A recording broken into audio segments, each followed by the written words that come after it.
And it was wrong. There were tens of thousands of people that thought if you took your blood out, you would get better. It's called the doctrine of humors. They were wrong. Okay? There are also tens of thousands of people who do not believe in evolution. All the polls show that only about 9% of the population of America believes in the evolution theory with no God involved. Another 30% think God used evolution. Even the two together is a vast minority of the population, okay? So you don't go on majority opinion anyway, but if you want to go on majority opinion, then the majority support the creation view, okay? He said, this is important to me. I guess so. You get paid by the taxpayers to teach this stuff. Of course it's important to you.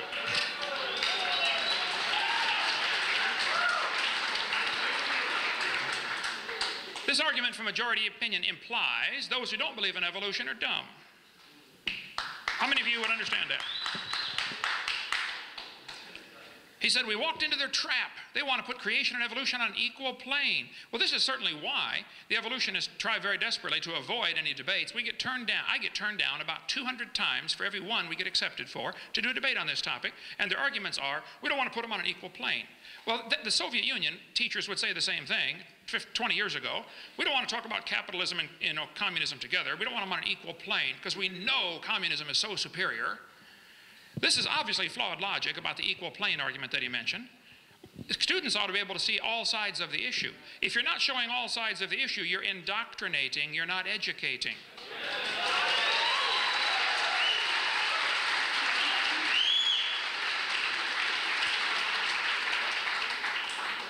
He said, facts are my true God. Well, I pointed out a bunch of things in the textbooks that are used as facts that are not true. I have yet to see any facts presented tonight that support the evolution theory.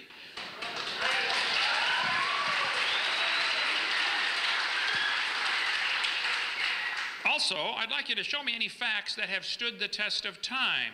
I don't know if you caught what he said earlier, but he talked about creationists don't keep up on the most current research. The most current research. Well, first place, I think a lot of creationists, myself included, try to keep up on the most current research. But the fact of the matter is, the evolutionists are always relying on the most current research. They'll say, well, we just discovered in the laboratory. I say, wait a minute, right there. This theory's been around for 140 years. You're relying on things that are just discovered and haven't stood the test of time yet. Like the one in November 99, when National Geographic ran the big article about the fossil, half bird, half reptile. 3 months later, it's proven fraudulent. This happens over and over and over in the evolution theory. They teach something for a few years. Oops, we're sorry, it was wrong. Okay, let's go teach something else. Oh, we're sorry, it's wrong. Okay, we'll teach something else. Forget about this current, don't forget about the current research. I'm in favor of that. But don't use that as evidence till it has stood the test of time. Show me some facts that have stood the test of time. All of the so-called cavemen get proven wrong one by one. Nebraska man was in the textbooks for a while. Piltdown man was in the textbooks for 40 years and it was proven wrong. It was a deliberate fraud. Just study the facts and you'll see there are no facts that support evolution theory that have stood the test of time. All false theories die very hard. The geocentric theory died a horrible death along with people who dared to question it, okay? Doctrine of humors died hard. Evolution is a dying religion and its adherents are running scared. Creationists don't do science because you can't test it. Well, creationists are not asking the taxpayers to pay for their view to be taught, so the burden of proof is on the evolutionist. Richard Dawkins said, it's absolutely safe to say if you meet someone who claims not to believe in evolution, that person is ignorant, stupid, or insane, or wicked. Well, Richard Dawkins has refused to debate creationists for many years. I was over in England 2 weeks ago. I'll debate him any time with half my brain tied behind my back. Okay? If we stick with the scientific facts, tell him. We've already sent letters to him. Kenneth Miller, who teaches evolution and writes books about it, I debated him on the radio one time. He's a Catholic, writes a lot of textbooks about biology and evolution. He said evolution is controversial in some circles. As if, well, only those people who are stupid don't accept this wonderful revelation that we all came from a rock 4.6 billion years ago. Karl Popper said evolution is not a fact. It doesn't even qualify as a theory or hypothesis. It's a metaphysical research program. It's not testable science. Julian Huxley, Thomas Huxley's grandson, said, I suppose the reason why we leapt at the origin of species was that the idea of God interfered with our sexual mores. Ooh, now we're getting to some truth here.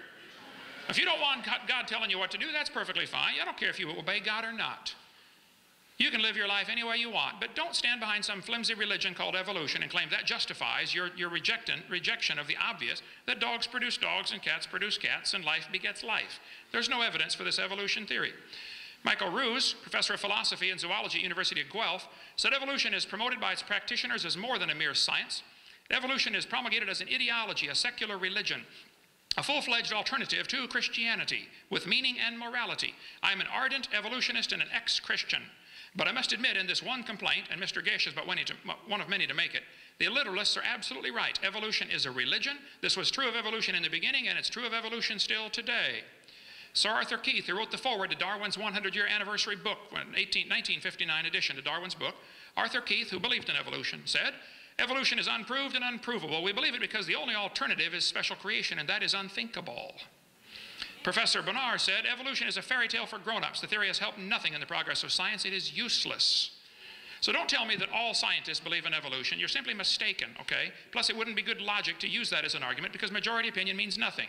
The majority of the Taliban thought they did what was right, okay? Malcolm Muggeridge said, I'm convinced that the theory of evolution, especially the extent to which it's been applied, will be one of the great jokes in the history books of the future. Posterity will marvel that so flimsy and dubious an hypothesis could be accepted with such incredible credulity that it has. How can people believe we all came from a rock 4.6 billion years ago?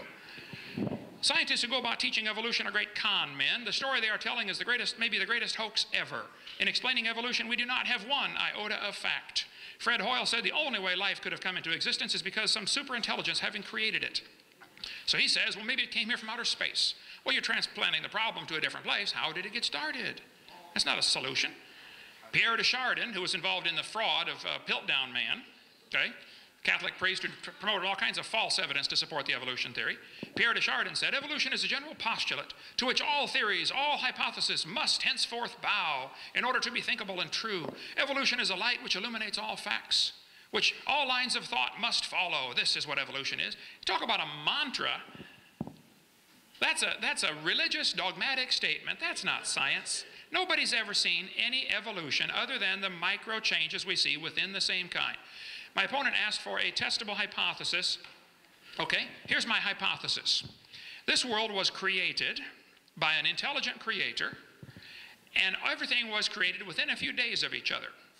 This is the only way to explain all the millions of symbiotic relationships we find in nature. Certain plants require certain animals require each other to transport seeds or whatever. If you want to think that these things evolve separately, you're welcome to do that, but I think it's more logical to say they're so complex they had to be designed. First of all, the design indicates there was a designer, and the complexity indicates there was a really intelligent designer, and the interrelation between all these plants and animals, including the fact that plants give off oxygen and animals give off CO2 and they reciprocate the gases, there are billions of examples that you would have to say it is best explained with a creation of these things fully formed and in close proximity to each other within a few days. Then I think there was a worldwide flood about 4,400 years ago that buried this world and produced billions and billions of fossils, which we're still digging up today. All of the fossils that we find are indication that there was a rapid burial, catastrophic burial, in enormous amounts of mud. There are layers of limestone that cover just about the entire United States. The fossil layers, the layers of rock that we see, the so-called geologic column, by the way, the geologic column does not exist except in the imagination, but the layers of the rock that we see are best explained by being deposited very rapidly, within just a few moments of each other, actually. All over the world, petrified trees are found standing up, running through multiple rock layers. People say these layers form separately over millions of years. I just don't think that's logical. Can you focus that just a little bit for me there, brother? Turn the outer one. If somebody wants to believe that these layers form, separately over millions of years, they're welcome to do that, but I think that the scientific evidence would say this is simply not true. Millions, maybe not millions, I know thousands and possibly even millions of petrified trees